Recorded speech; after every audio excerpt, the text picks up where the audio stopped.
Bienvenue dans la présentation de ma toute nouvelle application de gestion de commerce, c'est-à-dire des petits commerces. D'abord, cette application contient 5 modules. Le premier module, ici, nous avons la caisse qui nous permet d'effectuer des ventes. Et ici, nous avons les produits qui contiennent l'ensemble des stocks disponibles. Et également ici, nous avons les ventes qui énumèrent l'historique des différentes ventes effectuées et de donner les détails sur chaque vente. Ici, nous avons les graphiques qui donnent des graphiques sur les ventes ainsi que les prix d'achat de chaque article vendu. Et également, nous avons l'analyse avec IA qui nous permet d'analyser nos données avec l'IA pour voir un peu quels sont les différents produits qui sont en tendance et nous permet de prendre des décisions par rapport aux résultats des analyses. Mais ce module n'est pas encore implémenté, que je vais après implémenter pour que l'utilisateur puisse l'utiliser. Et pour la présentation de l'application, je commence d'abord par les produits qui contiennent nos stocks. Le module produit se présente ainsi. Nous avons d'abord la barre de recherche qui nous permet de faire des recherches des produits avec le nom ou le numéro SKU. Et après, nous avons le bouton ajouter un produit ici qui nous permet d'ajouter un nouveau produit dans notre stock. Le nom SKU, prix de vente, prix d'achat, stock, image, etc. Et après, nous avons ici les filtres qui nous permet de filtrer notre stock pour voir. D'abord, le filtre contient 4 filtres. Ici, nous avons d'abord tous les produits qui va afficher tous les produits disponibles en stock, que ce soit en rupture ou bien non en rupture. Tous les produits va afficher tous les produits qui ont été recensés dans l'application. Et après, nous avons ici rupture de stock. Rupture de stock, ici, cela nous permet de voir uniquement les produits qui sont en rupture de stock. Comme vous pouvez constater ici, nous avons stock 0. Et après, nous avons stock faible. Bon, cette fois-ci, nous n'avons pas de stock faible. Mais la politique est que dès que la quantité de stock d'un produit atteint 2 et descend jusqu'à 1, nous sommes au niveau des stocks faibles. Mais dès que la quantité de produits devient 0, donc nous sommes complètement en rupture de stock.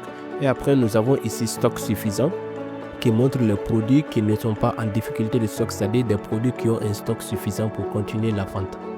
Et à côté, ici à droite, nous avons 3 étiquettes. Là, d'abord, la première étiquette qui est rupture, on voit ici 2. Cela indique que nous avons 2 produits qui sont en rupture de stock. Nous avons ici faible 0, c'est-à-dire 0 produit qui est en stock faible. Et nous avons OK 3, c'est-à-dire 3 produits qui ont des quantités acceptables pour continuer la vente.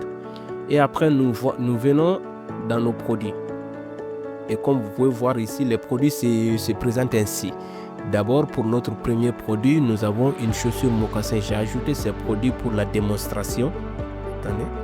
Pour la démonstration, d'abord l'image du produit est là.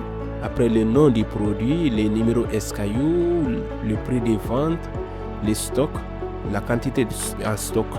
Bon, ici pour le SKU, c'est une numérotation des produits en stock. Par exemple, nous pouvons prendre différents produits ou bien des produits des mêmes types mais qui ont des différentes informations, par exemple de différentes marques ou d'autres informations qui sont différentes. Et là, pour nous permettre de suivre chaque produit de façon individuelle dans les stocks, on attribue à chaque produit un numéro d'identifiant unique, c'est ce qu'on appelle SKU. Et à droite de nos produits, nous avons 2 boutons pour chaque produit. D'abord, le premier bouton nous permet de modifier les informations concernant le produit en question.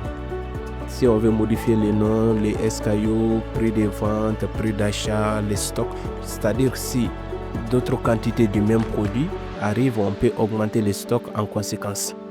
Et après, nous avons les boutons pour supprimer, les boutons de suppression. Et dans notre cas ici, vous pouvez constater que certains produits ont une couleur différente des autres produits. Par exemple, quand je prends ici sac à main, la ligne du produit sac à main est en rouge comme la ligne du produit chemise. Pourquoi? Tout simplement parce que ces 2 produits sont en rupture de stock, raison pour laquelle ces lignes ont une couleur rouge pour que ça tape visuellement, pour que ça attire l'attention de l'utilisateur sur le stock 0 de ces produits-là. Et après le module produit, nous avons le module caisse qui nous permet d'effectuer des ventes. Comme le module produit, le module caisse aussi contient une barre de recherche qui permet de rechercher les produits par les noms ou par les SKU. Et ici, nous avons panier qui est là, qui va nous permettre de recenser les articles achetés par l'utilisateur. Dans chaque vente, quels sont les différents articles qui ont été sélectionnés par l'utilisateur. Et à gauche, nous avons nos produits qui sont recensés ici. On peut voir, nous avons les chaussures, maillots, baskets, sacs à main, etc. Supposons qu'un client vient et qu'il achète 2 baskets et un maillot. Tout ce que nous avons à faire, nous cliquons d'abord sur le basket et après nous cliquons sur le maillot. Et vous verrez, à chaque fois qu'on clique sur un produit, ce produit est recensé dans le panier. Donc, ce qui veut dire que ce sont des articles qui ont été pris, qui ont été achetés par les clients. Et ici, on peut incrémenter la quantité achetée de chaque article. Par exemple, pour le basket, on va prendre 2 articles, 2 unités. Et là, vous verrez que les prix de basket aussi augmentent en conséquence. Au fur et à mesure qu'on augmente la quantité, le prix aussi est automatiquement calculé.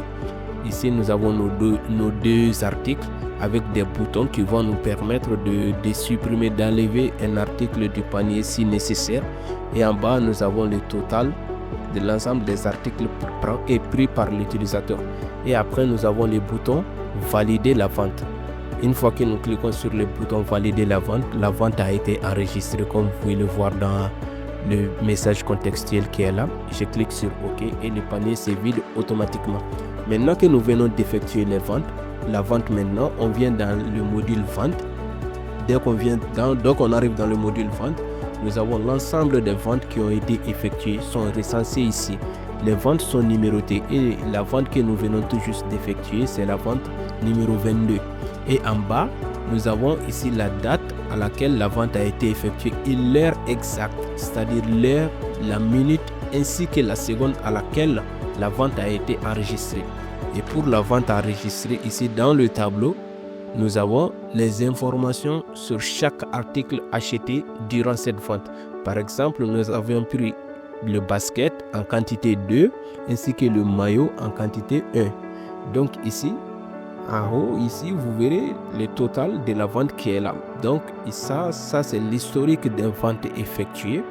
Et après les ventes maintenant, avant de quitter les ventes, ici, je vous présente l'exportation de CSV. C'est-à-dire ici, on peut sélectionner une date, un intervalle de date, disons, pour exporter un peu les informations concernant des informations et les dates sélectionnées. D'abord, le bouton Export CSV ici va nous permettre d'exporter ces informations sous forme de CSV. CSV, c'est un type de fichier qui est largement utilisé dans l'analyse des données.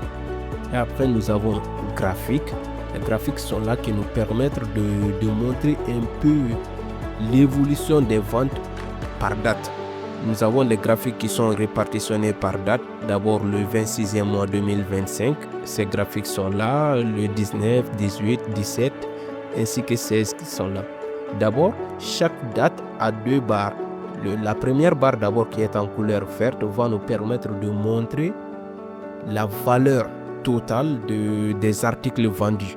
Et ici, la barre orange nous permet de voir la valeur à laquelle nous avons acheté ces articles. Donc directement, on peut avoir une idée entre la marge des bénéfices effectués ainsi que le prix d'achat de l'article. Et en bas, nous avons ici d'autres graphiques.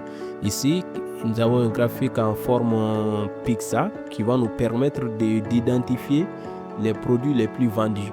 Et donc, quand on vient ici et qu'on regarde les différentes valeurs qui sont là, on peut effectivement voir que nous avons d'abord 8 qui est la valeur la plus élevée. Donc ici, 8 correspond à cette partie qui montre basket, le produit basket. Donc cela veut dire que c'est le produit basket qui est le produit le plus vendu, c'est-à-dire le produit de vedette. Et ici, nous avons 7 également qui est la chemise. Donc nous avons ces 2 produits qui sont les plus vendus. Et après les graphiques ici, comme je l'avais dit, Ici, nous avons un bouton d'intelligence artificielle qui va nous permettre de faire l'analyse des données de nos ventes avec l'intelligence artificielle pour pouvoir identifier un peu l'évolution de nos ventes de 1, de 2, voir un peu la tendance des produits et également de prendre des décisions concernant les commandes à effectuer. Mais cette fonctionnalité n'est pas encore implémentée. J'y travaille là-dessus pour permettre à l'utilisateur de bénéficier de la capacité de l'intelligence artificielle dans l'analyse de ses ventes. Et merci d'avoir suivi cette présentation.